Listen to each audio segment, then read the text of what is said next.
You're looking for a projector that you can actually rely on day after day, something that won't throw a tantrum when you dim the lights, won't need a technician every few months, and feels worth the cash you're putting down. The fear of ending up with a bright room disappointment or a machine that spends more time in maintenance than in use is real, and that's why I spent a good chunk of time digging through installation guides, user forums, and a handful of professional reviews before I even powered this unit on. Link is in the description if you want to check the product details on Amazon. Let's start with the kind of environment where the Panasonic VMZ61 really shines. Imagine a small to medium conference room, a university lecture hall, or even a dedicated home theater corner where you want crisp, cinema-like images without the hassle of a darkroom setup. The 6200 lumens claim isn't just marketing fluff. It translates to a screen that stays vivid even when the blinds are only half closed. I set it up in a bright office with ambient lighting, and the picture stayed punchy enough that I could read text on a slide without squinting. That's the first practical win. You don't have to redesign your space just to get a decent image. The next piece that often trips people up is resolution. The VMZ61 offers WUXGA, which is 1920x1200 pixels. It's a step above the standard 1080p you see in many budget units, giving you a bit more vertical real estate. For presentations that include detailed spreadsheets or for movies shot in 2.35:1 aspect ratio, the extra line count means less letterboxing and sharper text. I tested a PowerPoint deck with dense tables and the numbers stayed legible from the back of the room, something I've struggled with on lower resolution projectors. Now, let's talk about the laser light source. Traditional lamp-based projectors lose brightness over time, and you end up swapping costly bulbs every couple of years. Panasonic's laser engine is rated for a long lifespan, which lowers the total cost of ownership. In practical terms, that means you won't have to schedule a service call when the lamp starts to dim, and you won't be stuck buying a new bulb at $200 plus. The laser also brings instant on-off, so you can pull the projector out of its case, hit the power button, and be ready to go in seconds, no warm-up period.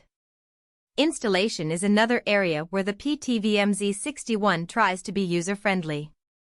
The unit supports both ceiling and tabletop mounting, and the lens shift range is generous enough to fine-tune the image without moving the whole projector. I mounted it on a ceiling bracket in a room where the screen is slightly off-center, and the vertical and horizontal shift let me square the image perfectly. That flexibility can save you a lot of time and avoid costly professional alignment services. Connectivity-wise, this model packs HDMI, HD-Base-T, and USB-Type inputs, plus a LAN port for network control. For a corporate setting, the HD-Base-T is a quiet hero. It lets you run video, audio, and control signals over a single Cat 5e/6 cable up to 100 meters. In my test, I connected a laptop via HDMI for a quick ad hoc meeting and then switched to a media server over HD-Base-T for a full-day training session without any hiccups.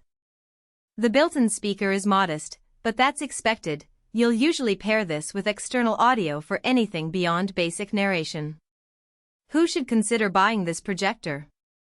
If you're a small business that runs regular presentations, a school that needs a reliable visual aid for classes, or a home entertainment enthusiast who wants a bright image without a dedicated dark room, the VMZ61 hits the sweet spot. Its brightness, resolution, and laser longevity make it a practical choice for anyone who can't control ambient light perfectly and who values a set-and-forget workflow.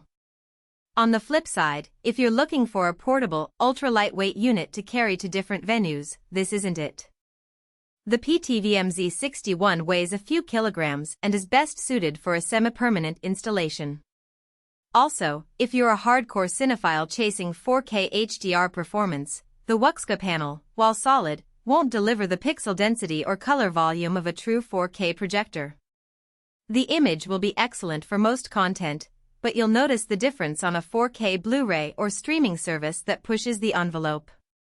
One practical weakness that shows up after a few weeks of use is the fan noise at full brightness. The laser engine runs hot, and the cooling system is audible, especially in a quiet conference room where a whisper can be heard. It doesn't drown out speech, but if you need a completely silent environment for a theater-style experience, you'll want to dim the projector a bit or invest in acoustic treatment. That's a trade-off you'll have to weigh against the brightness benefit. Another nuance is the lamp-free claim itself. While the laser source lasts longer, it does eventually degrade, and Panasonic's official lifespan numbers are optimistic. In a high-usage scenario, say, 8 hours a day, expect the brightness to dip gradually after a few years. It's still far